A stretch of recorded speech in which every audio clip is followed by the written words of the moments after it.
Hello दोस्तों, कैसे आप सब। तो हम लोग जो है प्राचीन भारत का इतिहास अभी पढ़ रहे हैं। ऑलरेडी जो है 12 क्लास हो चुका है।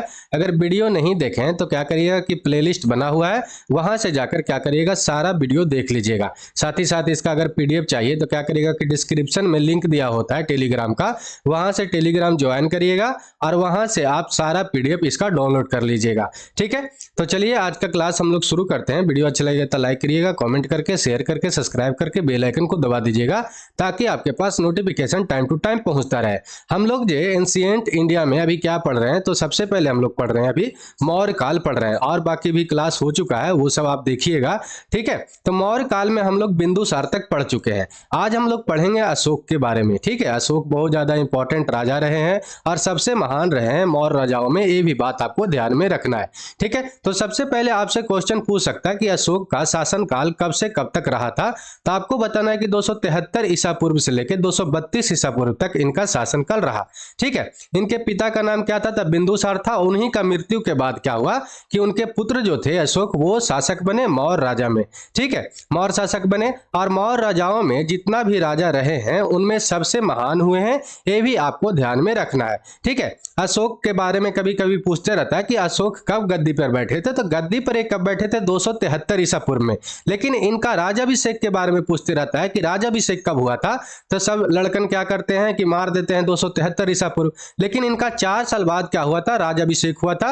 ये बात आपको ध्यान में रखना है। कब हुआ था, तो 269 ईसा पूर्व में हुआ था। ये आपको याद रखना है, क्योंकि अब जो है एग्जामिनर क्या बोलता है, पूछ लेता है तो राजाभिषेक के बारे में पूछते रहता है। ठीक है, तो इतना यहां से अशोक के बारे में शुरुआत का याद रखना है। ठीक है, बाद में क्या होता है हम लोग देखते हैं, तो अशोक के अन्य नाम भी पूछते रहता है कि अशोक के पुराण में क्या बोला गया है, भारभू शिलालेख में क्या बोला गया है, मास्की अभिलेख में क्या बोला गया है, ये सब पूछते रहता है। तो आपको याद रखना है कि पुराण में इनको अशोक वर्धन बोला गया है। गिरनार जो अभिलेख है इनको क्या बोला गया है वहां पे, तो अशोक मौर्य बोला गया है। ठीक है, भारभू शिलालेख जो राजस्थान में है वहां पे इनको क्या बोला गया है, तो पियदसी लॉज मगध बोला गया है। ये आपको ध्यान में रखना है। मास्की जो मध्य प्रदेश में है, गुर्जरा, नेटियूर, उदयगोलाम जो कर्नाटक में है, इस अभिलेख में क्या बोला गया, तो इनको अशोक नाम मिलता है। ये बात आपको ध्यान में रखना है इतना। ठीक है, चलिए आगे हम लोग देखते हैं। तो इनके माता के बारे में भी पूछते रहता है कि इनका माता का नाम क्या था, ये कहाँ के रहने वाली थी। तो आपको बताना है कि अशोक की माता का नाम सुभद्रांगी था और एक चंपा के एक ब्राह्मण पुत्री थी। ये भी बात आपको ध्यान में रखना है। ठीक है, क्योंकि ये पूछते रहता है कि उनकी माता कौन से धर्म से बिलोंग करते थे, हिंदू धर्म में ब्राह्मण से बिलोंग करते थे।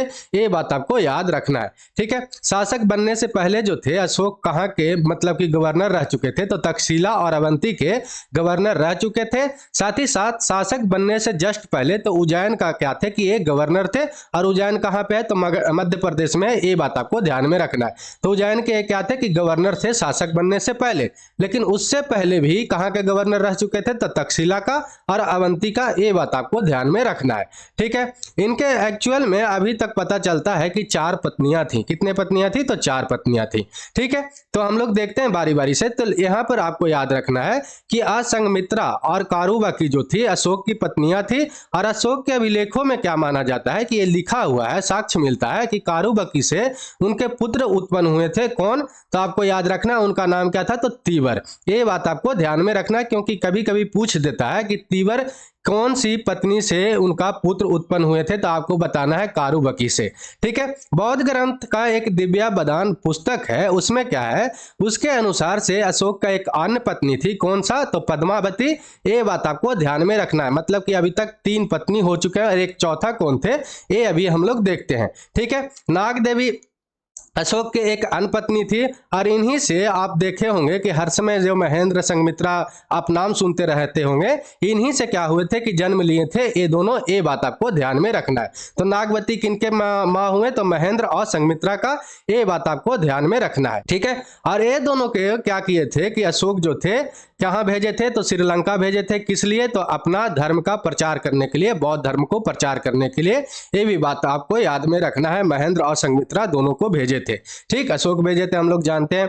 बाद में हम लोग देखते हैं तो क्या हुआ कि अशोक के अभिलेखों में उनको देव नाम प्रिय मतलब देवताओं का प्रिय और प्रियदर्शी कहा गया है। बार बार क्वेश्चन पूछते रहता है कि देव नाम प्रिय किनको बोला जाता है, कभी कभी लिख देता है कि प्रियदर्शी किनको कहा जाता है। तो आपको याद रखना है कि अशोक को बोला गया है और किस चीज में बोला गया है, तो अभिलेखों में बोला गया है। ये बात आपको ध्यान में रखना है। कलहन का एक बुक है राजत रंगनी, इनके अनुसार से माना जाता है कि अशोक ने ही क्या किए थे कि श्रीनगर जो कहाँ पे है, कश्मीर में है, उसका स्थापना करवाए थे। ये बात आपको ध्यान में रखना है। तो कभी कभी आपसे क्वेश्चन बन सकता है कि श्रीनगर का स्थापना किसने करवाए थे, तो आपको बताना है कि अशोक ने करवाए थे। अरे साक्ष्य कहां से मिलता है, तो कलहन का बुक है कौन सा, राजत रंगनी। ये बात आपको ध्यान में रखना है, वहां से ये साक्ष्य मिलता है। ठीक है, अगला जो टॉपिक है क्या है पढ़ना हम लोग का, कलिंग का युद्ध पढ़ना है। ये टॉपिक बहुत ज्यादा इंपॉर्टेंट है और यहाँ से सवाल हमेशा बनते रहता है। तो सबसे पहले आपको सवाल क्या बनाता है कि कलिंग जो है अभी किस क्षेत्र में पड़ता है, तो आपको बताना है कि कलिंग जो है अभी उड़ीसा का जो क्षेत्र है वही एक्चुअली में कलिंग था। ये बात आपको ध्यान में रखना। ये कलिंग का युद्ध है कौन से अभिलेख में, कौन सा शिलालेख में ये प्राप्त होता है साक्ष्य, इसका बार बार पूछते रहता है कि कौन सा शिलालेख में, अशोक के कौन सा शिलालेख है, वहां से कलिंग का युद्ध का पता चलता है। तो आपको बताना है कि अशोक के 13वां जो शिलालेख है उसके अनुसार से क्या हुआ था कि एक कलिंग का युद्ध हुआ था। और ये कब हुआ था, तो राजाभिषेक के 8 वर्ष बाद, मतलब कि 261 ईसा पूर्व में हुआ। ठीक है, वहां पे अशोक लड़ाई किए और अशोक जो थे इस लड़ाई को जीत भी लिए थे। और यहां से क्या हुआ था कि बहुत यहां पे रक्तपात हुआ था। ये बात आपको ध्यान में रखना है। लेकिन एक बात और यहां से पता चलता है कि अशोक ने, मतलब कि इस शिलालेख में कहीं भी कलिंग के राजा का विषय का नहीं बताया गया है, मतलब कि कलिंग के राजा कौन थे उसके बारे में नहीं बताया गया है, मतलब कलिंग के राजा के विषय में एकदम मौन रहा गया है इस शिलालेख में। ये बात आपको ध्यान में रखना है। लेकिन उस समय कलिंग के राजा कौन थे हम लोग के कहां से पता लगता है, तो खारवेल का हाथी गुफा जो अभिलेख है वहां से पता चलता है कि कलिंग के युद्ध के समय उस समय के राजा वहां पर कौन थे, तो नंद राज थे। ये बात आपको ध्यान में रखना। लेकिन कलिंग के युद्ध जो हुआ था और उसका जो साक्ष्य मिलता है शिलालेख में, 13वें शिलालेख में, वहां पर कहीं भी नंद राज का उल्लेख नहीं है। ये बात आपको ध्यान में रखना है। तो कहां पे है, तो हाथी गुफा अभिलेख में है वहां पे। ठीक है, और किसका अभिलेख है, तो आपको बताना है खारवेल के। ठीक, यहां से आपको ये ध्यान में रखना। इस युद्ध के बाद था कि इनको बहुत पश्चाताप हुआ और ये क्या किए कि ये जो है युद्ध के नीति को त्याग दिए और बाद में क्या किए कि संस्कृति विजय पाने के लिए अपना नीति को अपनाए। ये बात आपको ध्यान में रखना है। मतलब कि यहां से इनको हृदय परिवर्तन हो गया था, बहुत ज्यादा रक्तपात हो गया था उसके बाद। ठीक है, इसके मतलब दूसरे शब्दों में हम लोग कह सकते हैं कि ये जो है, ये वाला लाइन आपको हमेशा एग्जामिनर बनाते रहता है कि अशोक ने क्या किए थे कि भेरी घोष के बदले धर्म घोष कब अपनाए थे, तो आपको याद रखना है कि कलिंग के युद्ध के बाद। ये भेरी घोष का मतलब क्या होता है कि लड़ाई, ठीक है, युद्ध का नगाड़ा। और धर्म घोष का मतलब क्या होता है कि अब जो है नीति के अनुसार से चलेंगे, मतलब जो भी है अब न्याय के अनुसार से चलेंगे, कोई भी गलत काम नहीं होगा, कोई भी रक्तपात नहीं होगा। मतलब कि अब बुद्धम सर्वम गच्छामि पर ये रास्ता पे आ गए थे।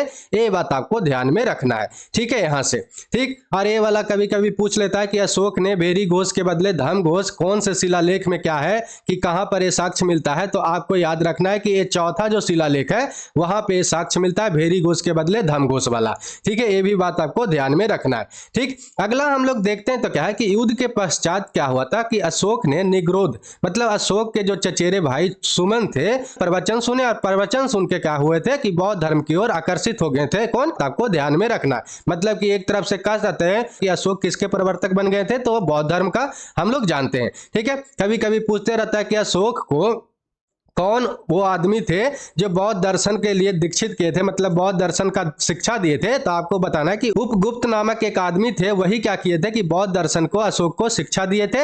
ये बात आपको ध्यान में रखना है। अशोक मतलब माना जाता है कि किसके अनुयायी थे, तो बौद्ध धर्म के अस्थावीर शाखा के अनुयायी थे। अब अस्थावीर शाखा क्या है, तो बौद्ध धर्म हम लोग जानते हैं कि बाद में क्या हुआ था कि महायान और हीनायान में बट गया था। तो हीनायान को ही हम लोग क्या बोलते हैं, तो अस्थावीर शाखा बोलते हैं। लेकिन बहुत सारे विद्वान जो कहते हैं कि ये हीनायान शाखा से अलग था क्या, अस्थावीर। लेकिन आपको एग्जाम के पर्पज से याद रखना है कि हीनायान शाखा ही, ये बात आपको ध्यान में रखना है। ठीक है, चलिए आगे हम लोग देखते हैं अशोक के धर्म के बारे में देखते हैं। अब हम लोग जानते हैं कि कलिंग का युद्ध हुआ और कलिंग के युद्ध के बाद क्या किए कि ये जो है लड़ाई क्या किए कि पूरा रूप से त्याग दिए थे और बाद में क्या किए कि धर्म का प्रतिपादन किए।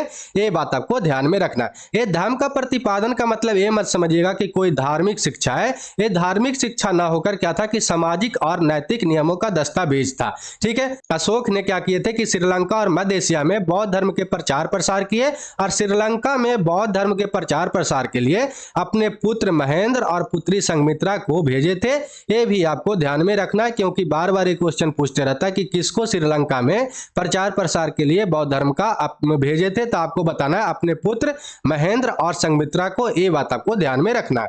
ठीक है, बौद्ध धर्म के प्रचार के लिए क्या किए थे कि 5वां जो बृहद शिलालेख है उसके अनुसार साक्ष्य मिलता है हम लोग को कि धम्म महामात्रों को नियुक्ति की। धम्म महामात्रों मतलब कि था बौद्ध धर्म था, उसको प्रचार करने के लिए धम्म महामात्रों को क्या किया, ये नियुक्ति किए थे। ये बात आपको ध्यान में रखना है। ठीक है, बाद में हम लोग देखते हैं तो क्या है कि अशोक ने क्या किया कि बहुत जगह पे घूमने फिर यात्रा पर चले गए थे। उसको बोला क्या गया था आपको बताना है कि उसको बोला गया था यात्रा, धम्म यात्रा। ये बात आपको ध्यान में रखना है। मतलब कि अशोक ने बौद्ध तीर्थ स्थलों के लिए क्या शुरू किए थे, यात्रा, धम्म यात्रा की शुरुआत की। और एक उपासक के रूप में अशोक ने क्या किए थे कि 10वें वर्ष में बोध गया गए, जहां पे महात्मा बुद्ध का ज्ञान की प्राप्ति हुआ था वहां गए। और 12वें वर्ष में कहां गए थे तो निगाली गए, निगाली सागर गए थे। और 20वें वर्ष में कहां पे गए थे तो लुम्बिनी में गए थे।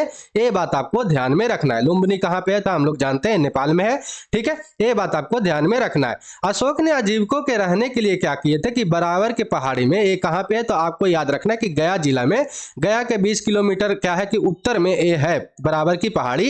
ये बात आपको याद रखना है। वहां पर क्या किए कि गुफाओं के निर्माण करवाए थे, किस लिए तो आजीविकों के रहने के लिए। ठीक है, अब बार बार पूछते रहता है कि आजीवक संप्रदाय होते कौन थे, तो आपको बताना है कि बौद्ध धर्म जो है, बौद्ध धर्म के समय से पहले क्या होता था कि जो भी रूल है, जैसे कि आपको वेद का रूल है, ये सब रूल को ना मानने वाले लोग थे। ठीक है, ये बात आपको ध्यान में रखना। मतलब कि एक तरह से समझिए कि ब्राह्मणवाद के विरोध करने वाले थे ये सब लोग, उन्हीं को हम लोग आजीवक संप्रदाय कहते हैं। ये बात आपको यहाँ से ध्यान रखना है। ठीक है, बाद में हम लोग देखते हैं तो क्या हुआ कि अशोक के शासन काल में क्या हुआ था कि तृतीय बौद्ध संगीति हुआ था। बहुत ज्यादा इंपॉर्टेंट है, बहुत बार पूछते रहता है कि तृतीय बौद्ध संगीति कहाँ पे हुआ था और किसके शासन काल में हुआ था। तो आपको क्या बताना है कि बौद्ध संगीति जो हुआ था तृतीय पाटलिपुत्र में हुआ था और किनके शासनकाल में हुआ था तो अशोक के शासनकाल में हुआ था।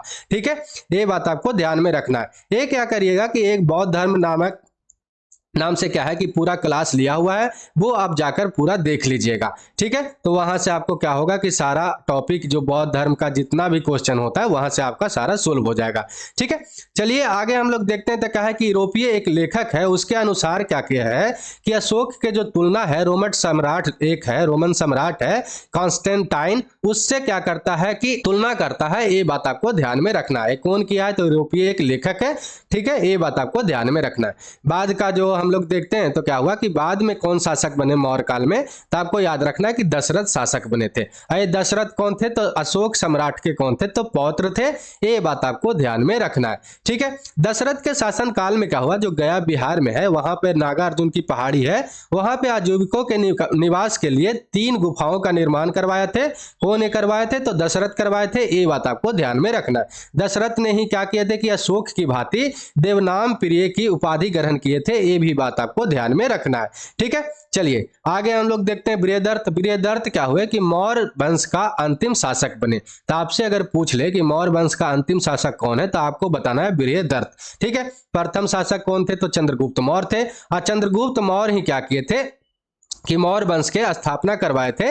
ये बात आपको ध्यान में रखना है। ठीक है, चलिए आगे हम लोग देखते हैं तो क्या हुआ कि ये बृहदर्थ जो थे एक ब्राह्मण मौर्य के मतलब आगे हम लोग देखते हैं तो क्या है कि अगर आपसे पूछ ले कि ये अंतिम शासक थे तो आखिर में इनको कौन मारकर ये अंतिम क्या हुआ कि शासक घोषित हुए, तो आपको बताना है कि इनके हत्या कौन किए थे तो पुष्यमित्र शुंग किए थे। और ये क्या थे कि जाति में ब्राह्मण थे और इनका ही सेनापति थे। ये बात आपको ध्यान में रखना है। मौर्य वंश का क्या थे कि सेनापति थे, मतलब कि बृहदर्थ का ही सेनापति थे।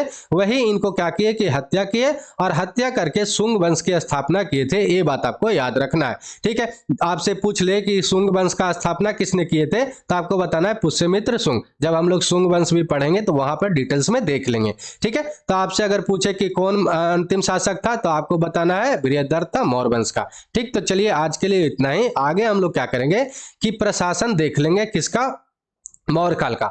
वहां से सवाल हमेशा बनते रहता है, जैसे कि आपसे पूछ लेता है कि अशोक स्तंभ कहां से प्राप्त हुआ है, वहां पे सामाजिक स्थिति कैसा था, आर्थिक स्थिति कैसा था, उसमें हम लोग बहुत कुछ पढ़ेंगे, जहां से क्या होता है कि सवाल हमेशा बनाते रहता है। ठीक है, तो चलिए आज के लिए इतना ही। वीडियो अच्छा लगा हो तो लाइक करिएगा, कमेंट करके, शेयर करके, सब्सक्राइब करके बेल आइकन को दबा दीजिएगा।